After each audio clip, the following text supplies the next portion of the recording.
Welcome to this walkthrough of LeetCode problem number 655, Print Binary Tree. In this problem, we will explore how to construct a two-dimensional string representation of a binary tree. This is a great exercise to practice working with tree data structures and matrix formatting. Let's dive into the details. In this problem, you are given the root of a binary tree, and your task is to construct a 2D string array representing the tree in a printed format. The tree is displayed in such a way that the root node is centered at the top row, and each child node is placed either to the left or right of its parent node, depending on whether it is a left or right child. Any positions in the array that don't correspond to a node are filled with empty strings. The width of the output array is determined by the height of the tree. For a tree with height h, the number of columns is 2 raised to the power of h minus 1, and the number of rows equals the height of the tree. You are provided with the binary tree's root node as input, and your output should be a 2D list of strings, where each row visually represents the tree structure. To make this more concrete, let's look at an example. Consider the binary tree with the root node 1, which has 2 children, 2 on the left and 3 on the right. The code representation of this tree involves creating a tree node instance for the root, and then assigning its left and right children as tree nodes with values 2 and 3, respectively. The output for this tree is a 2D array where the root, 1, is centered in the first row. In the second row, the left child, 2, appears in the first column, and the right child, 3, appears in the third column. Empty positions are filled with empty strings, resulting in the array 1, 2, 3. Now, let's examine another example. Suppose the binary tree has a root node 1, with 2 children, 2 on the left and 3 on the right. Additionally, the left child 2 has its own left child, 4. For the code representation, the root node is created, followed by setting its left and right children. Then, the left child of node 2 is assigned as a new tree node with the value 4. The height of this tree is 3, which means the output array will have 3 rows and 7 columns, as calculated by 2 raised to the power of 3 minus 1. The root node, 1, is placed at the center of the first row. In the second row, the left child, 2, is positioned towards the left, and the right child, 3, is positioned towards the right. In the third row, the left child of node 2, which is 4, appears in the appropriate position, while other positions are filled with empty strings. The output for this tree demonstrates how the structure is visually represented. The root node 1 is centered in the first row, occupying the fourth column out of 7. In the second row, the left child, 2, is placed in the second column, and the right child, 3, is placed in the sixth column. Finally, in the third row, the left child of node 2, which is 4, is placed in the first column. All remaining positions in the array are filled with empty strings. This ensures that the tree structure is clearly displayed, with each node aligned according to its parent-child relationship and the overall height of the tree. This approach scales well for trees of different heights and structures. For a simpler example, consider a binary tree with only a single node, 1. The code representation involves creating a tree node instance with the value 1. Since the tree consists of only one node, its height is 1. This means the output array will have just one row and one column, as calculated by 2 raised to the power of 1 minus 1. The root node, 1, is the only node in the tree and is placed in the first row and column of the array. The resulting output is 1, which clearly represents the tree structure with no additional rows or columns. Finally, let's discuss some constraints and edge cases to consider while solving this problem. The number of nodes in the tree can range from 1 to 10,000, and the height of the tree can also range from 1 to 10,000. Each node's value is an integer within the range of -99 to 99. Possible edge cases include a tree with only one node, which represents the minimum input size, or a completely unbalanced tree where all nodes are either left children or right children. Another important edge case is a large tree with the maximum height and number of nodes, which would test the efficiency and scalability of your solution. These considerations are crucial for handling a variety of input scenarios effectively. To tackle the problem of printing a binary tree as a 2D grid, the first step is understanding the challenges involved. We need to align the tree nodes correctly, maintaining proper spacing at each depth to reflect the tree's hierarchical structure. One approach we considered is the brute force method. The idea here is straightforward: simulate the process by creating a grid based on the tree's height. First, we calculate the tree's height, which determines the number of rows in the grid, while the width is derived from the formula 2h1. Then, using a recursive depth-first search, we populate the grid. For each node, the column position is computed based on the node's depth and the range of columns allocated at that level. While this approach is simple to implement, it does have its downsides. The grid size grows exponentially with deeper trees, and the calculations for node positions require careful attention to avoid errors. The time complexity is O(n), since we visit each node once, and the space complexity is O(h), due to the recursive stack, where h is the tree's height. While effective for small or shallow trees, this approach can become inefficient for deeper structures. To address the inefficiencies of the brute force method, we explored an optimized recursive approach. This method builds on the foundation of the brute force strategy but introduces improvements to reduce redundant computations. The process starts similarly, by determining the tree's height and initializing the grid. However, instead of pre-computing and manually managing column ranges for each depth, we dynamically calculate the midpoint of the range during the recursive traversal. The midpoint determines the column index for the current node, which simplifies the placement of nodes and ensures consistency. The left and right children are then recursively processed within their respective column ranges. The time complexity remains O(n), as we still visit each node once, but the space usage is more efficient because we avoid unnecessary calculations. This approach is slightly more complex to implement than the brute force method but is more stable for larger and deeper trees. It minimizes the risk of mistakes associated with manual index handling and performs better in scenarios where the tree height is substantial. The key insight in this problem was recognizing that the grid's width is fixed at 2h1 and that each depth divides the grid into evenly spaced intervals. This observation led to the realization that the midpoint calculation can be used to determine the exact position of nodes, eliminating the need for manual range derivations. By leveraging this property, we can place nodes accurately and efficiently, making the optimized recursive approach both elegant and robust. Comparing the approaches, the brute force method is more intuitive for beginners but struggles with deep trees due to its manual index handling. On the other hand, the optimized recursive approach, while slightly more complex, handles edge cases better, avoids redundant computations, and scales effectively with larger trees. An iterative solution was also considered but dismissed, as it introduces additional complexity in bookkeeping, making it less natural for tree traversal. Ultimately, the optimized recursive method strikes the right balance between readability and performance, making it the best choice for solving this problem. The problem print binary tree involves creating a 2D string array that visually represents the structure of a binary tree. To achieve this, we need to ensure that the root node is positioned at the center of the top row, nodes at the same depth are aligned horizontally, and deeper levels of the tree have increasing spacing to reflect the tree's hierarchical structure. The first step is to calculate the dimensions of the tree.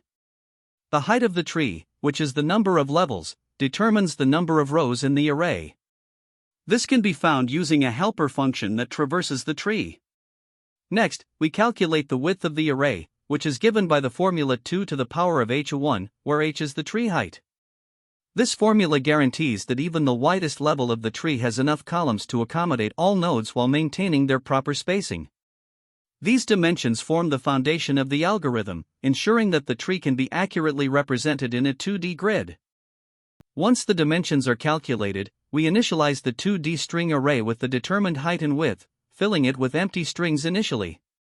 This creates a blank grid where we will insert the node values. The next critical step is a recursive depth-first search function to place the nodes in their correct positions. This function takes several parameters, the current node being processed, the 2D array, the current row index, and the column range available for placing the node. The logic is straightforward yet effective. If the current node is null, we simply return. Otherwise, we calculate the midpoint of the given column range, which indicates where the current node's value should be placed. The value is then inserted at that position in the array. After this, we recursively process the left child, restricting the column range to the left half, and the right child, restricting the range to the right half. This ensures that the hierarchical relationships between parent and child nodes are preserved visually. With the recursive depth-first search completed, the 2D array will be fully populated, containing the visual representation of the binary tree. A few key insights help us understand why this algorithm works effectively. The formula 2 to the power of h1 for the array width ensures that the tree structure is maintained even at the widest level. The midpoint calculation aligns each node centrally between its children, preserving the symmetry of the tree. By dividing the column range for left and right children during recursion, we ensure that each node is placed in its correct position relative to the entire tree structure. The use of a 2D string array as the primary data structure makes it simple to represent the tree visually, while the binary tree itself serves as the input data structure that we traverse to populate the array. Together, these components create a systematic approach to solving the problem. Now, let's analyze the algorithm's complexity. The time complexity is O(n), where n is the number of nodes in the tree. This includes O(n) for calculating the height and another O(n) for the recursive depth-first search, as each node is visited exactly once. The space complexity has two components: the 2D array, which requires O(2 to the power of h) space due to its dimensions, and the recursion stack, which uses O(h) space for the depth of the recursive calls. Therefore, the overall space complexity is O(2 to the power of h). Regarding edge cases, the algorithm handles empty trees by returning an empty array, and single-node trees result in a single-element array with the node in the center. For unbalanced trees, the recursive placement still ensures correct alignment based on depth and column range. Finally, for very deep trees, it's important to validate the input size to prevent excessive memory usage. This ensures robustness and scalability across different tree structures. Here, we begin by defining the printTree function inside the solution class. This function will take the root of a binary tree as input and return a grid representation of the tree. First, we define a helper function getHeight to calculate the height of the tree. This function works recursively. If the node is null, it returns 0, otherwise, it returns 1 plus the maximum height of the left and right subtrees. Next, we define another helper function called fill, which will populate the tree's values into the appropriate positions in our result grid. This function uses the midpoint formula to determine the column index where the node's value should be placed. The fill function is also recursive, traversing left and right subtrees while updating the row and column bounds. After defining these helpers, we calculate the height of the tree using getHeight. With the height determined, we compute the grid's width as 2height1, ensuring enough space to represent the tree. Lastly, we initialize the result grid as a two-dimensional list filled with empty strings, with dimensions based on the height and width of the grid. Once the result grid is initialized, we call the fill function to populate it. The fill function begins at the root node, starting at row 0 and spanning the entire width of the grid. It recursively places the values of each node into their appropriate positions. Finally, the printTree function returns the fully populated result grid. This grid represents the binary tree in a structured, level-by-level format, with nodes centered in their respective positions and empty strings filling the gaps. This approach ensures the tree is displayed clearly, maintaining its hierarchical structure. Here, we start by defining a solution class in Java. The first method, getHeight, is a helper function that calculates the height of the binary tree. It does this recursively. If the node is null, it returns 0, indicating no height. Otherwise, it calculates the height as 1 plus the maximum height of the left and right subtrees. This will help us determine the dimensions of the output grid later. Next, we have the fill method, which is another helper function. This method is responsible for populating the grid with the values of the binary tree nodes. It takes the current node, the row and column bounds, and the result grid as inputs. If the current node is null, it simply returns since there's no value to place. Otherwise, it calculates the midpoint of the current bounds to position the node's value in the grid. After placing the value, it recursively calls itself to place the values of the left and right child nodes in the subsequent rows of the grid. Finally, we have the printTree method. It begins by calculating the height of the tree using the getHeight helper function. Now, using the tree height, we calculate the width of the grid. The width is determined as 2 raised to the power of the height, minus 1. This ensures that the grid is wide enough to accommodate all nodes at their appropriate positions. Next, we initialize a two-dimensional array called result to represent the grid, where each cell is initially filled with an empty string. This creates a blank canvas to populate with the tree's values. Once the grid is set up, we call the fill method, passing the root node, the initial row, and the column bounds, which span from 0 to width 1. This recursive process will populate the grid with the tree's node values. After the grid is filled, we convert the 2D array into a list of lists. This is done by iterating over each row of the grid and converting it into a list, which is then added to the output list. Finally, the printTree method returns this list of lists as the result, which represents the binary tree in the desired format. Lastly, we define the treeNode class to represent the nodes of the binary tree. Each tree node has an integer value, a reference to its left child, and a reference to its right child. This class includes a constructor that takes an integer value and initializes the val property with it. The left and right properties are initialized to null by default, as they will be set later when the tree structure is constructed. This completes the implementation, providing all the components needed to represent a binary tree and formatted into a grid for visualization. To solve the problem of printing a binary tree in a grid-like format, we'll start by considering a balanced binary tree with 3 nodes. The input tree has a root node labeled 1, with 2 children labeled 2 and 3. The first step in our solution is to calculate the height of the tree. This is done using a recursive function called getHeight. When called on the root node 1, getHeight is invoked on its left child, node 2, and its right child, node 3. Both nodes 2 and 3 are leaf nodes, so calls to getHeight, none, for their children return 0. The height of each leaf node is therefore 1, calculated as 1 plus max, 0, 0. Returning to the root, the height of the tree is determined as 1 plus max, 1, 1, which equals 2. Next, we calculate the dimensions of the grid. The number of rows corresponds to the height of the tree, and the number of columns is given by 2height1, which evaluates to 3. We then initialize a grid with 2 rows and 3 columns, filling all cells with empty strings to represent blank spaces for now. With the grid initialized, we now turn to filling it with the values from the tree.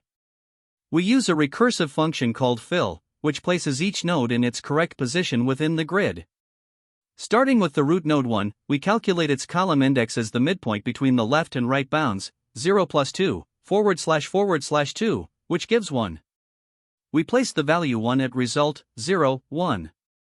For the left child, node 2, we recurse with updated bounds, row equals 1, left equals 0, and right equals 0. The midpoint here is 0 plus 0, // 2, which equals 0, so we place the value 2 at result, 1, 0. Similarly, for the right child, node 3, we recurse with row equals 1, left equals 2, and right equals 2. The midpoint is 2 plus 2, // 2, which equals 2, so we place the value 3 at result, 1, 2. At this point, all nodes have been placed in the grid, which now looks like this, 1, 2, 3. The final output for this example is the grid we constructed, 1, 2, 3. This grid accurately represents the binary tree in a visually hierarchical format, with the root node centered and its children positioned symmetrically. Now, let's consider a second example, which involves an unbalanced binary tree. In this tree, node 1 is the root, node 2 is its left child, and node 3 is the left child of node 2. There are no right children in this case. For the unbalanced binary tree, we begin by calculating its height. Starting at the root node 1, getHeight is called on its left child, node 2. For node 2, the function is called on its left child, node 3. Since node 3 is a leaf node, its height is calculated as 1. Returning to node 2, the height is 1 plus max, 1, 0, which equals 2. Finally, for the root node 1, the height is 1 plus max, 2, 0, which equals 3. With the height determined, we compute the grid dimensions. The number of rows is 3, and the number of columns is 2height1, which evaluates to 7. We then initialize the grid as a 3 by 7 matrix filled with empty strings. Moving on to filling the grid, we start with the root node 1. Its column index is calculated as the midpoint between the left and right bounds, 0 plus 6, // 2, which is 3. We place the value 1 at result, 0, 3. Next, we handle the left child of the root, node 2, with updated bounds, row equals 1, left equals 0, and right equals 2. The midpoint here is 0 plus 2, 2, which gives 1. We place the value 2 at result 1, 1. Then, we proceed to node 2's left child, node 3. With bounds row equals 2, left equals 0, and right equals 0, the midpoint is 0 plus 0, // 2, which equals 0. We place the value 3 at result 2, 0. At this stage, all nodes of the unbalanced tree have been placed in the grid, which now appears as follows: 1, 2, 3, 3, This completes the representation of the unbalanced tree. For the final example, we consider the simplest case, a binary tree with a single node. The input tree consists of just the root node, labeled 1. Calculating the tree height is straightforward. Since there's only one node, the height is 1. Next, we calculate the grid dimensions. The number of rows corresponds to the height, which is 1, and the number of columns is 2*11, which evaluates to 1. We initialize a grid with 1 row and 1 column, filling it with an empty string to start. To complete the grid for the single node tree, we place the value 1 at result 0, 0. The final grid looks like this: 1. This grid accurately represents the tree, with the root node occupying the only available position. With this, we've successfully demonstrated how to construct grids for binary trees of varying structures, including balanced, unbalanced, and single-node trees. To analyze the time complexity of our solution, we start by considering the steps involved. First, the getHeight function computes the height of the binary tree. This function works recursively, traversing the entire tree once and visiting each node exactly one time. Since there are n nodes in the tree, the time complexity for this step is O, n. Next, we need to initialize the grid that will represent the tree. The grid has h rows and 2*h1 columns, where h is the height of the tree. Creating this 2D list involves populating all the cells, which takes O, h*, 2 to the power of h, time. The creation of the grid is therefore a significant factor in the time complexity of the solution. Now, we move to the process of filling the grid. The fill function uses a recursive depth-first traversal to position each node's value in the appropriate cell of the grid. Each node is processed exactly once during this traversal, and the operation of placing its value in the grid takes constant time, O(1). Since there are n nodes in the tree, the time complexity of this step is O(n). When we combine all these steps, the most computationally expensive part is the grid initialization, which is O(h*, 2 to the power of h. For balanced binary trees, where the height h is logarithmic in terms of the number of nodes, h equals log n, and 2 to the power of h becomes proportional to n. This simplifies the grid initialization complexity to O, n * log n. However, in a worst-case scenario, such as a skewed tree where the height h equals the number of nodes n, the complexity becomes O, n squared. As a result, the overall time complexity is O, n * log n, for balanced trees and O, n squared, for skewed trees. Let's turn to the space complexity, which consists of both auxiliary space and output space. The auxiliary space is determined by the recursion stack used in the getHeight and fill functions. Since the depth of recursion depends on the height of the tree, this requires O, h, space. For balanced trees, the height h is O, log n, while for skewed trees, h could reach O, n. The output space is dominated by the size of the result grid, which has h rows and 2*h1 columns. The space required for this grid is O, h*, 2 to the power of h. For balanced trees, this simplifies to O, n, because h equals log n, and 2*h equals n. For skewed trees, the grid size grows to O, n squared. Therefore, the total space complexity for a balanced tree is O, n, while for a skewed tree, it is O, n squared, with the grid being the dominant contributor in both cases. Finally, let's compare the efficiency of this approach to alternatives. A brute force solution might involve pre-computing node positions or using iterative methods, which could make the grid population unnecessarily complex.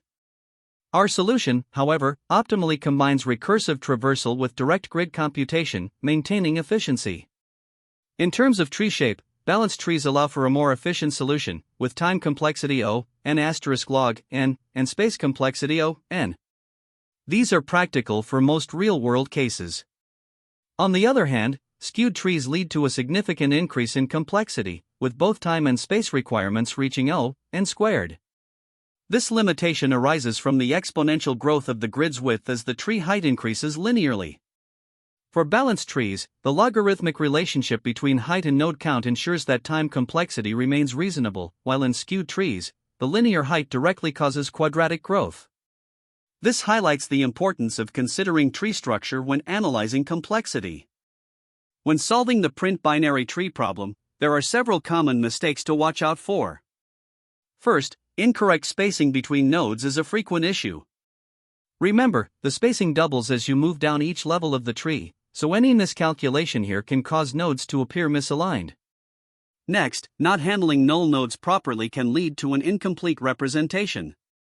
For example, if you don't insert empty strings in the 2D array for missing children, your tree structure won't be accurately preserved. Another pitfall is incorrect depth calculation. The depth determines both the height of the tree and the size of the 2D array, so make sure to calculate it recursively and accurately. Hardcoding array dimensions is another mistake to avoid. Trees can be very deep or unbalanced, and hardcoding the size will often fail in these edge cases. Instead, always base the dimensions dynamically on the tree's height. Finally, altering the tree during traversal, such as removing nodes, can corrupt the original structure and lead to data loss. Always work with the tree as it is and avoid modifying it while solving the problem. Now, let's discuss some insights that can be especially useful in an interview setting. This problem is an excellent example of divide and conquer recursion. Interviewers often look for candidates who can recognize recursive patterns and apply them effectively. Additionally, be ready to handle edge cases. For instance, you might be asked about trees with only one node, completely unbalanced trees, or irregular structures. Demonstrating your ability to think through these scenarios shows strong problem-solving skills. Optimization is another area interviewers might explore. While this problem typically requires a 2D array, you may be asked about ways to optimize space or reduce memory usage, even if just theoretically. Finally, clear communication is essential. Recursion and array manipulation can be tricky, so explaining your thought process step by step, including how you manage indices, spacing, and recursion, will make your solution more impressive and understandable. There are several related problems that build on similar concepts, making them great for further practice. For example, LeetCode number 297, Serialize and Deserialize Binary Tree, focuses on converting a tree into a string format and vice versa, which involves similar challenges of maintaining tree structure. LeetCode number 104, Maximum Depth of Binary Tree, is another foundational problem that asks you to compute the depth of a tree, something critical for the print binary tree problem as well. LeetCode number 116, Populating Next Right Pointers in Each Node, deals with navigating and connecting nodes at the same level, which can help you practice level-order traversal techniques. Lastly, LeetCode number 199, Binary Tree Right-Side View, involves determining which nodes are visible from the right side of a tree, further refining your understanding of tree traversal and node visibility logic. There are also alternative approaches to solving this problem that you might consider. One option is using an iterative approach, such as a level-order traversal with a queue, instead of recursion. This avoids potential recursion depth issues but may require additional bookkeeping to track node positions. Another approach is pre-computing the positions of each node in a separate pass before constructing the 2D array. While this adds an extra step and slightly increases time complexity, it simplifies the process of filling in the array since the positions are already determined. Lastly, you could explore creating a string-based representation of the tree rather than a 2D array. While this approach is less visually intuitive, it can significantly reduce space usage, making it useful in scenarios where memory is a concern. Each of these methods has its trade-offs, but understanding them deepens your flexibility and adaptability in solving variations of this problem. Great job completing this walkthrough of LeetCode problem number 655, Print Binary Tree. We covered the core algorithm, discussed key complexity considerations, and reviewed important takeaways. Keep practicing similar problems to sharpen your skills. Thank you for watching, and see you in the next session. That's the end of this tutorial. I hope you found this explanation helpful for understanding the solution to this LeetCode problem. If you enjoyed this content, please consider subscribing to the channel for more coding tutorials and solutions. Feel free to leave a like if this video helped you, and don't hesitate to comment with any questions you might have. Thanks for watching, and happy coding!